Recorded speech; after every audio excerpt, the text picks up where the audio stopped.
36 news stream kasama si Justin Di sa neto makibalita makialam matuto at magdesisyon Tama magdesisyon ang tama Skip the scroll and stream at every 36 news stream kasama si Justin Di sa neto makibalita makialam matuto at magdesisyon na tama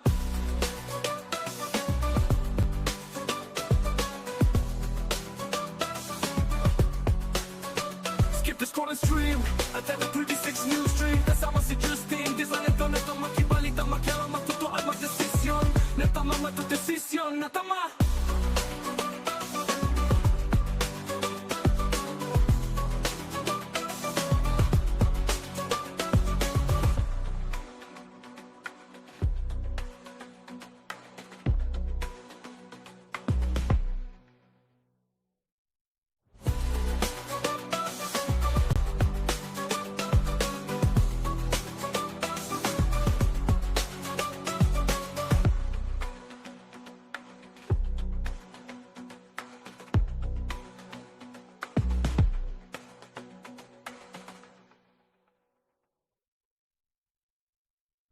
Balitang makatotoanan Balitang mapagkakatiwalaan Balitang may paggagamitan Skip the scroll and stream at every 36 news stream kasama si Justin Di sa neto makibalita makialam matuto at magdesisyon Tama magdesisyon ang tama Skip the scroll and stream at every 36 news stream kasama si Justin Di sa neto makibalita makialam matuto at magdesisyon na tama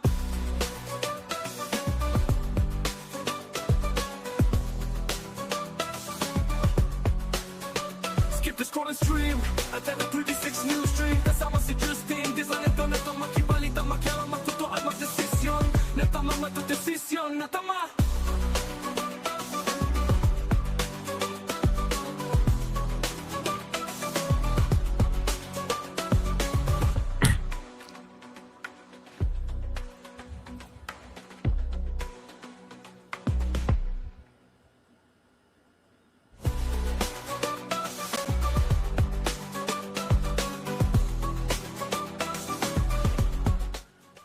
Isang maulang Biyernes ho ng gabi mga kabalen, mga karihiyon. Welcome ho sa inyong paboritong online tambayan. Ito po ang CLTV 36 News Stream. Justin Dizon po maghahatid sa inyo ng mga balita at impormasyong makatotohanan, balita at impormasyong mapagkakatiwalaan at balita at impormasyong may paggagamitan.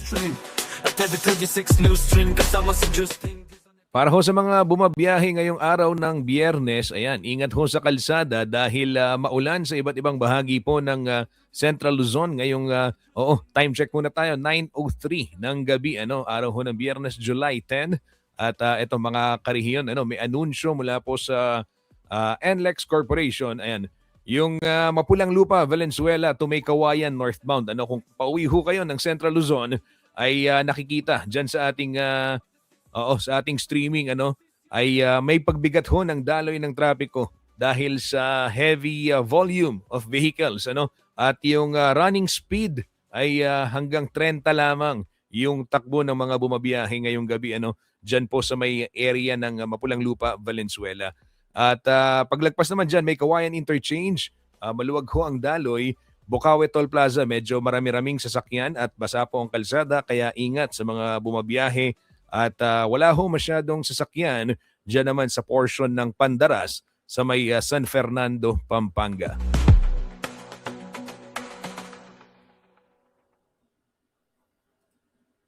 Balitang makatotoanan Balitang mapagkakatiwalaan Balitang may paggagamitan Skip the scroll and stream at every 36 news stream kasama si Justin Di sa neto makibalita makialam matuto at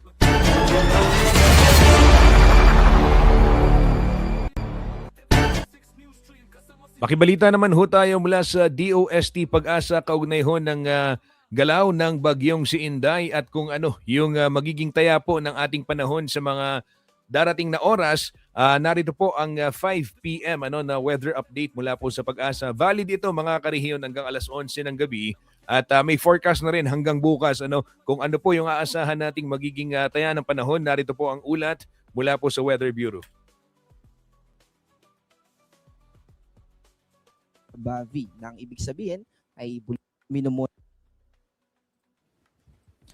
Magandang hapon mula sa DOST Pag-asa. Ito po ang ating update patungkol sa minomonitor natin na si Typhoon Inday na may international name na Bavi na ang ibig sabihin ay bulubundukin sa Northern Vietnam. Base dito sa ating latest satellite image, huli nating namataan itong si Bagyong Inday sa layong 520 kilometers northeast ng Itbayat, Batanes. May lakas ito ng hangin malapit sa mata na umaabot ng 140 kilometers per hour at pagbugso o yung biglaang paglakas ng hangin nito malapit sa eyewall o mata na umaabot naman ng 170 kilometers per hour. Ito ay kumikilos pa north-northwest sa bilis na 20 kilometers per hour. At dito po sa ating satellite image, kung mapapansin po natin, nakakatulong po ito dun sa pagpapalakas ng mga pag-ulan at mga kaulapan na dala ng southwest monsoon or habagat. Dahil counterclockwise po yung ikot nitong si Bagyong Inday, humihila po siya ng hangin na nanggagaling dito sa southwest ng ating bansa. At ito rin po yung tumutulong kaya mas maraming kaulapan at mas matalakas yung mga pag-ulan na nararanasan ng ating mga kababayan na nakatira particularly sa kanlurang bahagi ng ating bansa. Patungkol naman sa pagkilos o yung track natin patungkol dito kay Typhoon Inday, posible po na bukas ng umaga ay nasa labas na ito ng Philippine Area of Responsibility. At kung bahagya pa ito na bumagal, ay Sabado ng tanghali pa ito nalabas. Pero ang gusto po natin na ipagbigay alam dito ay lumabas man po ito or hindi pa, depende sa timing, ay dahil sa lawak nito ay may magiging epekto pa rin po ito sa ilang bahagi ng ating bansa kahit nasa labas na ito ng Philippine Area of Responsibility. Unahin po natin yung mga may kinalaman sa lakas ng hangin. Signal number 2 pa rin po dito sa Batanes, ganun din sa eastern portion ng Babuyan Islands at northeastern portion ng mainland Cagayan. Ito po yung mga nakadilaw at yung mga naka-blue naman po, ito yung mga nakataas sa signal number 1. Wala po itong pinagkaiba specifically dun sa nirelease natin na weather advisory kaninang 11 a.m. Pero gusto po natin na bigyan ng idea yung mga kababayan natin kapag signal number 2 po, yung lakas ng hangin na nire-represent po nito ay umaabot ng 62 to 88 kilometers per hour. Ito po yung habang nakasakay tayo sa sasakyan at maluwag yung kalsada o mabilis yung daloy ng trafiko, ito po yung bilis. Imagine natin yung sasakyan na yun ay gagawin nating hangin at ganun kalakas yung hangin na tatama sa ating mga bintana, ayun po yung nire-represent ng signal number 2. Itong signal number 1 naman ay kapag banayad po tayo na nagmomotor around 39 hanggang 61 kilometers per hour, ganun naman po kalakas yung hangin na associated dito sa signal number 1.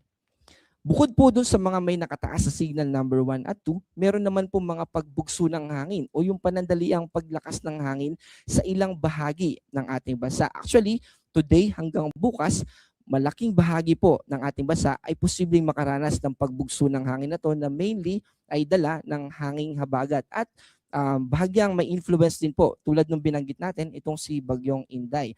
Pero by Sunday po, dahil nasa labas na ito ng Philippine Area of Responsibility, mababawasan na po yung pagbugso na dadalhin sa atin o mararanasan natin. Sa malaking bahagi ng Luzon, makakaranas pa rin po tayo ng mga pagbugso, ganun din sa malaking bahagi ng Visayas at ilang probinsya dito sa Mindanao, particularly Zamboanga del Norte, Misamis Occidental, Lanao del Norte, Camiguin at Davao Oriental.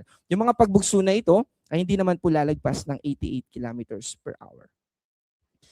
Ngayon tapos na po tayo dun sa mga babala patungkol sa lakas ng hangin.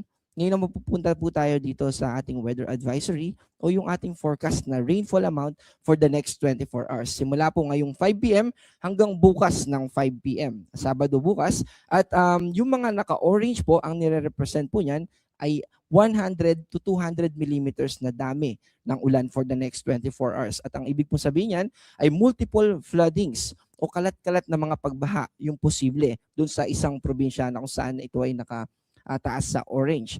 At yung mga nakadilaw naman po, ito yung 50 hanggang 100 millimeters. Ang madadala naman po nito ay yung mga localized flooding. So yung mga konting ulan ay binabaha agad, asahan po natin na makakaranas tayo ng mga pagbaha dun sa mga nakadilaw. Kasama po dito yung Metro Manila. Yung mga naka-gray naman po, ay hindi po ibig sabihin ay hindi na tayo makakaranas ng mga pag-ulan. Posible pa rin po na umulan, pero hindi lang po kasing lakas ng mga nakataas sa yellow and orange. By the way, kasama rin po sa yellow itong Batanes province. Nadala naman nung extension ng kaulapan na associated directly dito kay Bagyong Inday. So simula naman po bukas ng 5 p.m. hanggang sa Sunday ng afternoon ng 5 p.m. ay magkakaroon lang po ng shift yung mga pag-ulan natin. Mawawala na po yung ilang probinsya o yung yellow warning sa ilang probinsya ng Mindanao at mababawasan din po, matatanggal din yung Negros Oriental. At bahagya po na mag-shift. Imbis na hanggang Zambales at Pampanga lang po yung taas natin sa weather advisory, kasama na po ngayon yung Tarlac, Pangasinan, Benguet at La Union. Habang paakyat pa po ng paakyat itong si Bagyong Inday. Simula naman po sa Sunday afternoon hanggang Monday afternoon, ibig po sabihin hanggang Monday po ay makakaranas tayo ng mga pag-ulan at ang difference naman po nito ay particularly dito sa Panay Island kasama yung probinsya ng Guimaras. Mababawasan po at ang matitira na lang sa yellow ay yung Aklan at Antique. Bukod po dito sa ating weather advisory na kung saan ito ay tumutukoy sa 24 hours accumulated o total amount of rainfall, meron din po tayong heavy rainfall warning. Kanina po from yellow ay tumaas na po sa orange yung naka-issue natin dito sa heavy rainfall warning natin na release o nilabas natin kaninang 3:50 p.m. At bukod po dito sa Metro Manila, naka-orange din po yung ilang bahagi ng Zambales at ganoon din yung probinsya ng Bataan. Ibig po sabihin, mas mataas po yung tsansa ng mga pagbaha as compared dun sa mga nakataas natin na dilaw dito sa yellow rainfall warning dito sa Rizal, Cavite, Batangas at ilang bahagi ng Zambales, Bulacan, Pampanga, Laguna at Quezon. Yung mga nakakulay na dark blue, ito naman po yung mga nakakaranas sa kasalukuyan nung inisyo po itong ating heavy rainfall warning ng mga pag-ulan. At yung mga light blue naman po, sa susunod na 2 to 3 hours, sila naman po yung makakaranas pa lamang ng mga pag-ulan. Yes po, ito po yung para sa NCR-PRSD at para naman po sa ibang bahagi pa ng ating bansa, pwede po natin bisitahin yung panahon.gov.ph or i-download po natin yung application na nirelease po ng DOST Pag-asa. Ganito po yung icon. Available po ito pareho sa Android at iOS. Sa gale warning po natin o babala sa matataas na alon, posible pa rin na umabot ng 7 meters yung taas ng alon pag pumalaot po tayo dito sa probinsya ng Batanes. Mas nabawasan na po ito at hanggang 6 meters naman dito sa Cagayan, Babuyan Islands at Isabela at hanggang 4.5 dito sa northern coast ng Aurora. Ibig po sabihin nito, wag po muna tayong pumalaot kapag may gale warning. At ang gusto po natin, kaya naman po tayo nag-issue ng mga warnings patungkol sa ulan, lakas ng hangin at sa taas ng alon ay para maprotektahan po yung ating mga sarili at ganoon din yung ating mga property. Kaya patuloy po tayo na maging updated sa mga updates at i-release na warnings ng Pag-asa at patuloy na mag-ingat po tayo. Ako po si John Manalo, ang panahon ay nagbabago, kaya maging handa at alerto.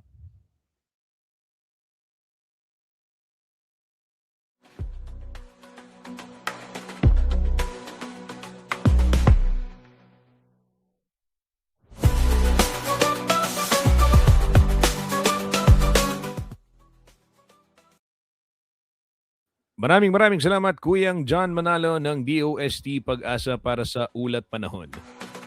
Yan ho mga karehiyon, asahan po yung mga pag-ulan sa iba't ibang bahagi ng Central Luzon. Simula po yan bukas, hanggang linggo. At yung Zambales, Bataan, yan, yung malalakas na pag-ulan, mararanasan po hanggang linggo. Ayon ho yan sa ating Weather Bureau Pag-asa. Isang mabilis na patalastas lamang sa ating pagbabalik mga balitang dapat ninyong malaman ngayong Biyernes ng gabi. Huwag ho kayong bibitiw, magbabalik po ang CLTV 36 News Stream makalipas ang ilang paalala.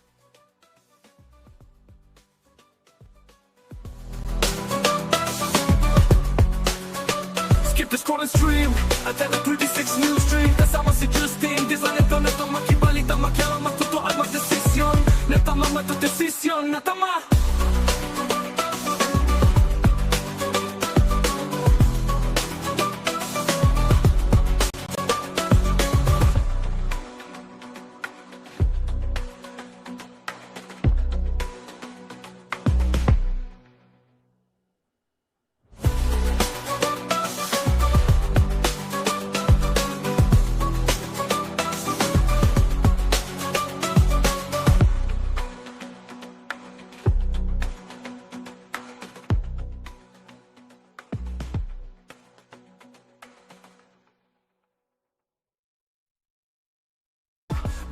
makatotohanan, balitang mapagkakatiwalaan, balitang may pagagamitan. Skip the scroll and stream at every 36 news stream. Kasama si Justin Dizan, neto makibalita, makialam, matuto at magdesisyon. Tama, magdesisyon ang tama, Skip the scroll and stream at every 36 news stream. Kasama si Justin Dizan, neto makibalita, makialam, matuto at magdesisyon na tama.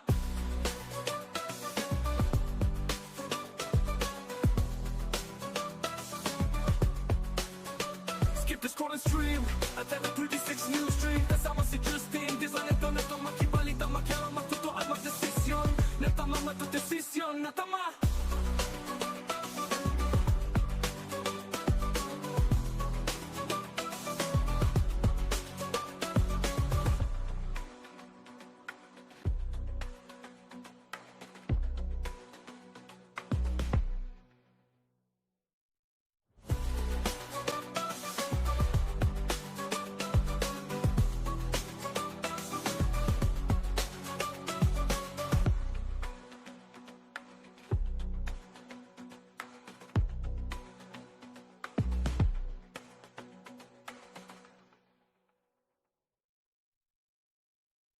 Balitang makatotohanan, balitang mapagkakatiwalaan, balitang may pagagamitan. Skip the scroll and stream at every 36 news stream. Kasama si Justin Dizan, neto makibalita, makialam, matuto at magdesisyon. Tama, magdesisyon ang tama, Skip the scroll and stream at every 36 news stream. Kasama si Justin Dizan, neto makibalita, makialam, matuto at magdesisyon na tama.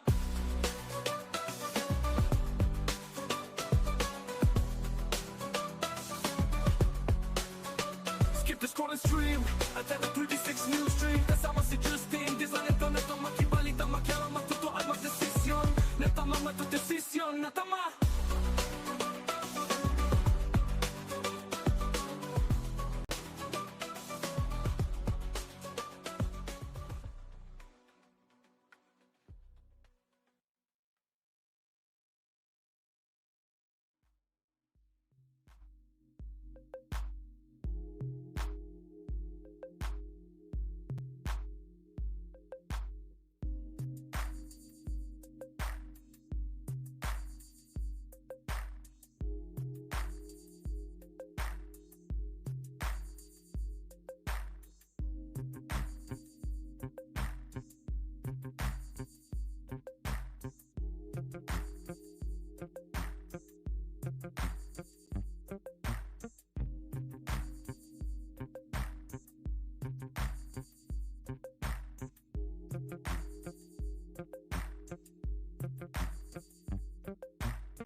Nagbabalik po ang CLTV 36 News Stream at para ho sa mga detalye ng mga balita ngayong Biyernes.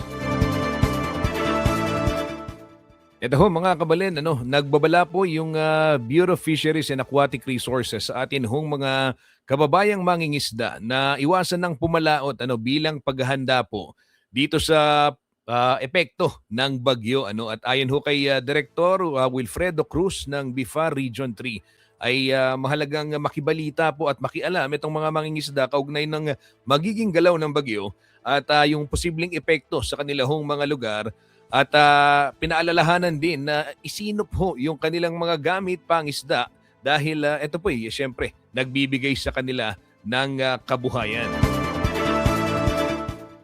Ayon ho kay Director Cruz, prioridad pa rin ang kaligtasan ng mga mangingisda, ano? At kaya naman patuloy po ang kanilang pagpapaalala at pakikipag-coordinate na rin sa mga LGU para tiyaking nasa maayos na kondisyon po yung ating mga kababayang namamalakaya.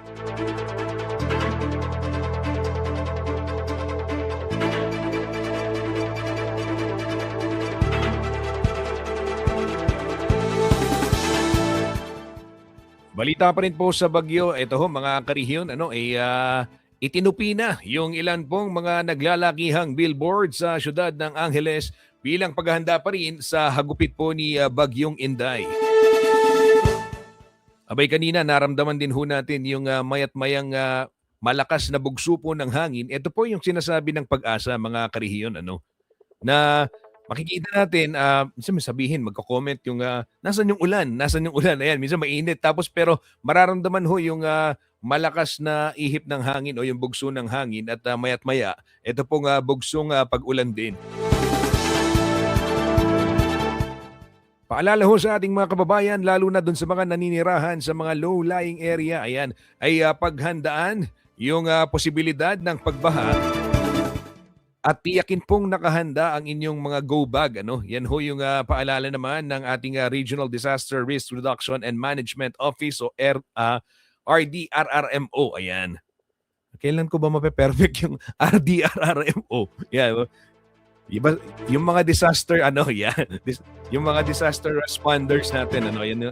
O yung mga experts. Paalala ho nila, kailangan anong laman ng go bag, Kuya Justin? Kabilang dyan, ay eto hong pagkain natatagal ng 3 araw at syempre non-perishable o hindi nabubulok. Tubig, 2 litrong tubig at the very least. Tapos yung mga dokumentong mahalaga at yung mga gamot, yung mga nagme-maintenance medicine, kailangan meron ding gamot na nakalagay dyan sa go bag. At yun pong mga dokumento at baterya, kailangan din yan. Kailangan din yung mga first aid kit, kung sakali pong maharap sa hindi ka nais-nais na sitwasyon.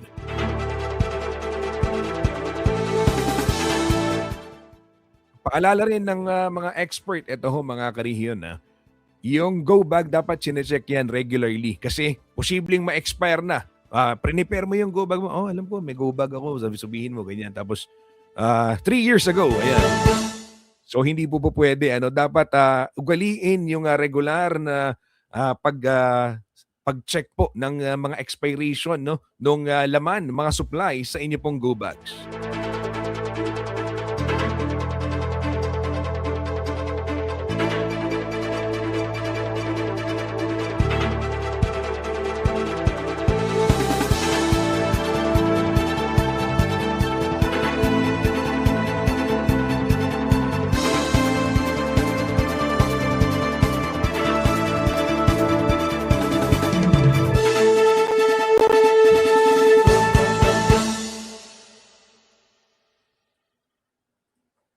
Update naman po mga kabalen, mga karihiyon, kaugnay po nitong pagkaka-aresto o yung kay William Core. Ito pong tinatawag na serial maniac dito po sa lalawigan ng Pampanga. Kanina nagkaroon po ng press presentation itong ating kapulisan at kabilang ho dun sa mga ating nalaman na bagong detalye, isang bagong survivor po mula po sa syudad ng San Fernando ang lumantad na rin laban po sa suspect na si William Core na nahaharap po ngayon sa kasong rape sa Guagua at isa pong pananakot naman sa isang content creator dyan po sa syudad ng Angeles. Ayon ho sa biktima, sa pilitan po siyang pinasakay ng armadong suspect habang nagpapaload lang sa isang tindahan.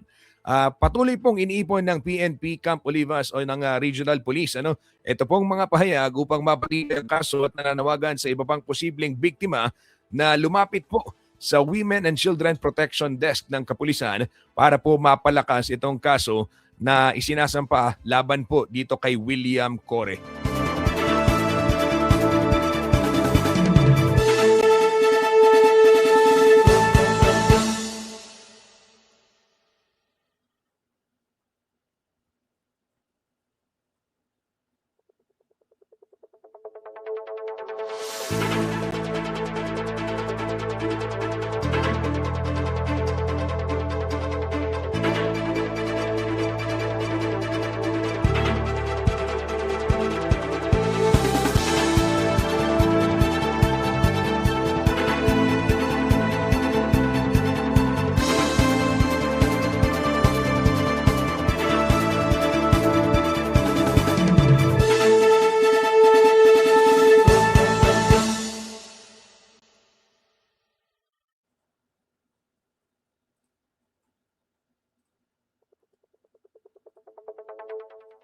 Ito ho, sa ibang balita naman, mga kabalen, mga karehiyon, isang sanggol po, oo, lalaking sanggol, ang inabandona at natagpuan sa bayan ho ng Florida Blanca, Pampanga. Yan ho ay nangyari sa may Barangay Valdez kanina pong umaga. At ito po, matapos maiulat sa lokal na pamahalaan, ay dinala po ng LGU itong sanggol sa pagamutan sa Romana Pangan District Hospital para po sa tamang gamutan at yung proper documentation, gayon na rin yung pagbibigay po ng pangangailangan nung sanggol at ayon ho kay Mayor Michael Galang, ito pong punong bayan ng Florida Blanca, Pampanga, ayon na rin dun sa mga doktor na tumingin po dito sa bata, ay may umbilical cord pa ito pong sanggol, isang baby boy at tinawag hong anghel ng Florida Blanca, Pampanga. At kanina ho ay nagbigay ng update itong alkalde ng nasabing bayan, kabilang ho riyan yung pakikipag-coordinate sa Philippine National Police upang matukoy, ma-review yung posibleng mga CCTV at para mapahanap at matukoy yung pagkakakilanlan ho nitong magulang nito pong sanggol na inabandona. Inaayos din ho ng kanila pong tanggapan sa Municipal Welfare and Social Development ito pong proper documentation ng nasabing sanggol para po dun sa pagpoproseso naman dahil marami ho yung nag-volunteer na gustong ampunin ito pong bata.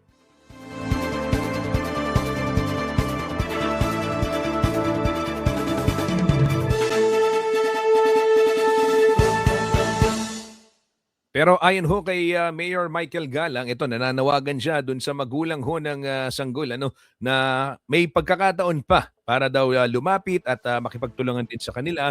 Handa naman daw ang LGU na magbigay suporta sa pagpapalaki po dito sa nasabing sanggol na inabandona po dyan sa may Barangay Valdez sa bayan ng Florida Blanca, Pampanga.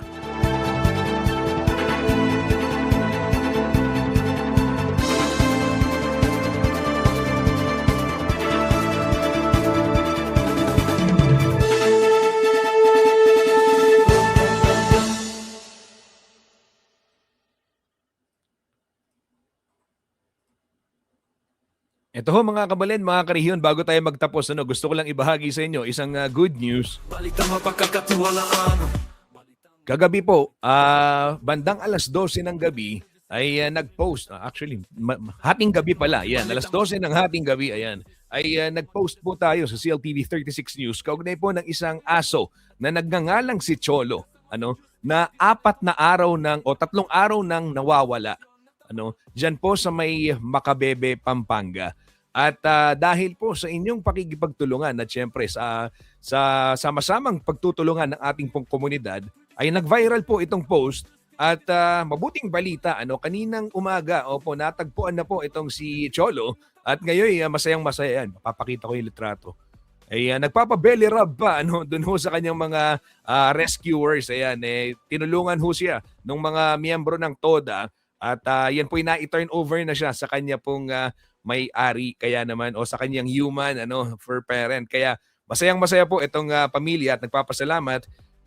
Ito po mga karehiyon, gaya ho na nga paulit-ulit namin sinasabi, kung meron ho kayong mga panawagan din o naisipabalita, channel po ninyo. Sa inyo po ang istasyong ito, CLTV 36, at may mga nais kayong ipa-anunsyo. Isang magandang halimbawa po ito na yung pagtutulungan at maayos na komunikasyon, pag ginamit ng wasto, ito pong social media, yung kapangyarihan po ng social media at ng ating reach dahil mahigit 2 milyon ang ating followers dito po sa ating Facebook, ay makakatulong tayo na halimbawa gaya nito, isipin ho ninyo, maulan pa naman ngayon, kawawa naman si Cholo kundi nakauwi. Pero maraming salamat po sa lahat ng mga nag-share doon sa ating post at syempre doon ho sa mga nakakita at kumo-ordinate sa pamilya ni Cholo para po siya ay maibalik. Yan ho mga karehiyon, I'm ending the night and the week with some good news. At sa ngalan po ng buong puwersa ng CLTV 36 News and Current Affairs, para ho sa mga balitang makatotohanan, balitang mapagkakatiwalaan at balitang may paggagamitan, ako po si Justin Dizon. Ito po ang News Stream. Maraming salamat po.